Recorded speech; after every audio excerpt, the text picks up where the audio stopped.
ازيكم عاملين ايه؟ تتصرف ازاي لو ابنك او بنتك او ابنك او بنتك خدوا علاج السكر بتاعك او علاج الضغط وبلعوه؟ ازاي نلحق ننقذهم؟ طبعا الموضوع ده بيحصل كتير في كتير من البيوت. تلاقي الطفل ماشي شاف العلاج بتاع او اي شريط برشام مرمي في البيت او محطوط في اي حته في متناول يده، وبيلعب وهو مش مدرك. طفل عمره سنه ونص سنتين يا دوبك بيحبي وبيتحرك مش عارف يتكلم، وبيقوم فتح البرشام وبيقلد باباه ومامته عشان هم بياخدوا العلاج قدامه، تك تك تك فتح وبلع، او فتحهم وقرقشهم وبلعهم.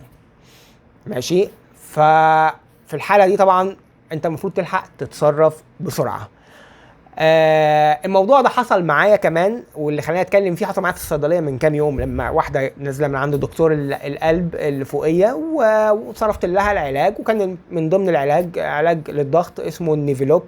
العلاج الضغط ده بيكون من مادتين فعالين، واحد فيهم بيشتغل على القلب عن طريق ان هو يهدي من ضربات القلب، والماده الثانيه مدره للبول عشان تزود من اخراج البول وبالتالي تقلل حجم الدم، ومع تقليل ضربات القلب وتقليل حجم الدم بيبدأ يدي تأثيره ان هو بينزل ضغط الدم لمرضى الضغط المرتفع. فالست خدت مني العلاج وكل حاجه، وطلعت بعد شويه لقيتها داخله لي تاني في وسط الزحمه بتقول لي يا دكتور معلش عايزه شريط زي ده تاني. فبقول لها انت واخداه من امتى؟ فبتقول لي لسه حالا دكتور صرفاه قدامك دلوقتي، بس انا عشان وسط الزحمه فمش مش مركز معاها. فبصيت كده اللي هو انا مش مستوعب الموقف، يعني اللي هو ده متاخد منه نصه، متاخد منه 5 برشامات. فقالت لي يا دكتور ما هو الولد بره مطلع الشريط من العلبه، ولد عمره سنتين، وقام تك تك تك فتح البرشام وقام بلعهم قرقشهم وبلعهم. فانا بصيت كده اللي هو الولد ممكن يروح فيها. قلت لها الولد معاكي دلوقتي؟ فبتقول لي اه معايا دلوقتي. ف هي بتسالني بتقول لي يا دكتور هو ممكن يحصل له حاجه؟ هو اكيد هيحصل له حاجه، انت لازم تتصرفي تلحقي تعملي اي حاجه. فطبعا قلت لها تتصرف ازاي، وعشان كده بقول لكم انتوا لازم كل واحد يعرف يتصرف ازاي مبدئيا كده، عشان بس نبقى فاهمين الدنيا ماشيه ازاي ونعرف نتعامل مع الموقف من غير اي قلق ومن غير اي توتر. ولازم تبقى حاضر، والخطوات بتبقى معروفه وخطوات سهله ما فيهاش اي حاجه، بس لازم تبقى هادي عشان تعرف تتصرف.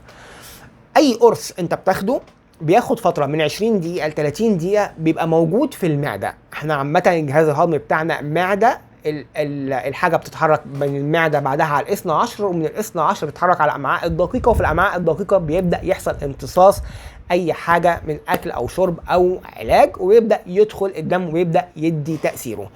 فعشان خاطر نلحق او عشان خاطر نلحق نتصرف لازم نلحق الحاجه وهي موجوده في المعده قبل ما تخرج من المعده للاثنى عشر. فانت معاك فتره من 20 ل 30 دقيقه بتبقى العلاج او بتبقى اي حاجه او اي ماده سامه موجوده، او العلاج بيبقى موجود في المعده. الخطوات اللي هقولها دي يا جماعه بتطبق على اي حاجه، بس ما عدا بعض المحاذير البسيطه. الاقراص عامه بصفه عامه بيحصل لها كذا خطوه قبل عمليه الامتصاص. اول خطوه بتبقى الديسنتجريت، تاني خطوه الديسيليوت. الديسنتجريت يعني ايه؟ انت عندك القرص بيبقى قرص كامل بيبدا يدوب او يبدا يتكسر في المعده، بيتفتفت لحتت صغيره اللي اسمها الديسنتجريت. ديسيليوت بيبدا يدوب في السوائل بتاعه المعده، وبعدها بيبدا يتحرك مع السوائل دي على الاثنى عشر وعلى الامعاء الدقيقه وبيحصل له امتصاص.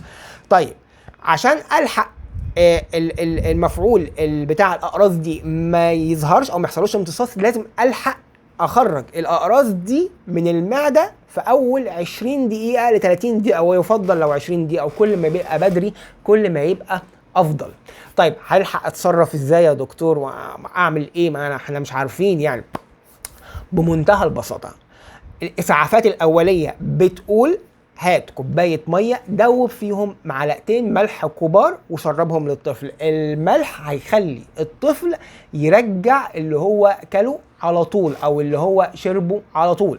طيب بالنسبه للحاله اللي كانت قدامي دي واحده واقفه في الشارع وانا في الصيدليه ما عنديش ملح، والطفل مش عارفين نتصرف ونخليه يرجع ازاي. بمنتهى البساطه من غير ما تفكر تدب صباعك في زور الطفل، بس بالراحه عشان ما تعورهوش، تدخل صباعك في زور الطفل من ورا خالص. دي حركه طبيعيه ربنا مديها لنا، اي حاجه اكلتها لو عملت الحركه دي هتقوم مرجعها على طول. فانت بمنتهى البساطه ما لقيتيش ملح، عايزه تلحقي الموقف، شفت الطفل وهو بيبلع الدواء عايزه تلحقيه، تقومي مدخله صباعك في زوره من جوه، هتلاقي الطفل رجع. هتقولي يا دكتور بقرف زي ما الست قالت لي، وازاي ومش ازاي، ولسه عماله تسالني هو هيحصل له حاجه ومش هيحصل له حاجه. المواضيع اللي ما فيهاش قرف، المواضيع دي حياه او موت، لازم تلحقي تتصرفي بسرعه. ابسط حاجه ممكن تتعمل انك تدخلي صباعك في زوره من للاخر من جوه، الطفل بحركه طبيعيه جدا هيقوم مرجع جايب كل اللي في بطنه، وكل ما يكون بدري كل ما هيكون احسن.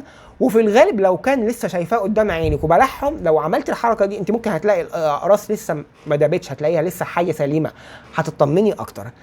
كل ما بتتاخري كل ما الموضوع بيدخل في الخطوره، لانه هيبدا يحصل ذوبان ومش ذوبان وامتصاص، ولو عرفت تخليه يرجع اكتر من مره هيبقى افضل، عشان خاطر نتاكد ان مفيش حاجه دخلت او لسه حاجه باقيه في المعده من جوه. طيب لو اتاخرت في الوقت يا دكتور هيعمل ايه؟ لو اتاخرت في الوقت ما قدامكيش غير انك تاخديه بسرعه على مستشفى، هيتعمل غسيل معوي.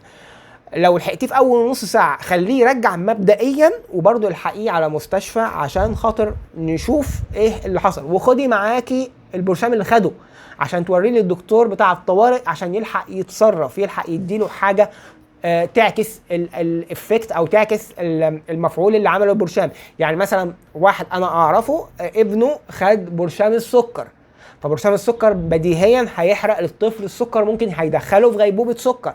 فانت لما بتاخدي معاكي البرشام اللي الطفل بلعه بتسهلي على الدكتور حاجات كتير قوي. فبيبدا الدكتور يتعامل على طول مثلا ان هو يبدا يديله مثلا يعلق له محاليل سكر، او يبدا يديله سكر بحيث ان الطفل يبدا ما يدخلش في غيبوبه. ولو السكر بتاعه اتحرق الدكتور ملحمه اول باول بالسكر. كل ما بتاخدي معاكي العلاج بتاعك للمستشفى كل ما يبقى افضل، بتسهلي على الدكتور ان هو يعرف يتصرف. طيب بعض الحالات ما بينفعش نعمل حركه الصباع او حركه الميه بملح. يعني بعض الاطفال زي ما كنا بنسمع زمان في ماده اسمها بوتاس، كان البوتاس ده شبه اللبن، فكان الطفل بيشوفه بيقوم شربه على انه لبن. البوتاس ده ماده كاويه فهتحرق هتهري الدنيا من جوه. فعشان اقولك انت دخلي صباعك في زور الطفل وخليه يرجعه تاني، يبقى البوتاس وهو الطفل بيشربه بيهريه، وانت بتخلي الطفل يرجعه بيهريه مره تاني، فانت عملتي مشكله اكبر.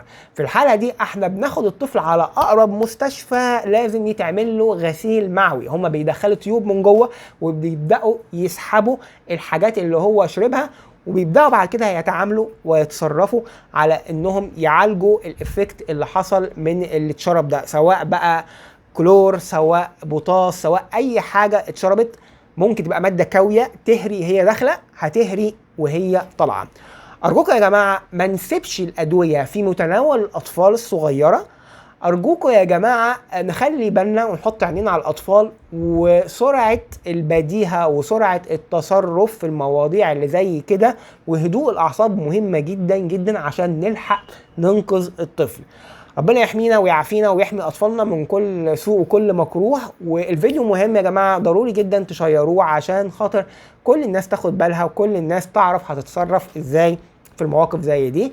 لو اول مره تتابعني ما تنساش تعمل لايك الفيديو وتعمل شير، وما تنساش تفعل جرس الاشعارات عشان توصلك الفيديوهات الجديده اول باول، وتشترك على القناه طبعا. اشوفكم على خير يا رب ان شاء الله في الفيديوهات الجايه.